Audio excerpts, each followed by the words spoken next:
Hey everyone, welcome back to the channel. Today, we're diving into a super handy tutorial, how to cancel an Uber Eats order in 2025.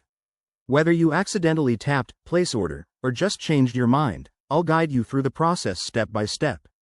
It's quick, easy, and could save you from unwanted deliveries or fees. Let's jump right in. First things first, make sure you have the Uber Eats app open on your phone. If you don't have it installed, download it from your app store, it's free.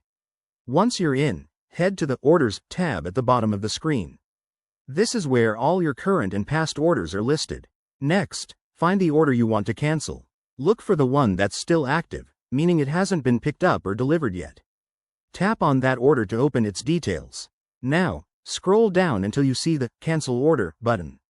It's usually prominent and easy to spot, but remember, this option might disappear once the restaurant starts preparing your food. When you tap Cancel Order, you'll get a confirmation prompt. Double-check everything here because some cancellations might incur a small fee, depending on Uber's policies in 2025. If you're within the free cancellation window, go ahead and confirm.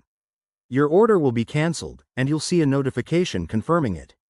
A quick tip: always try to cancel as soon as possible to avoid any charges. If the button isn't available, don't panic. Reach out to Uber support through the app's help section.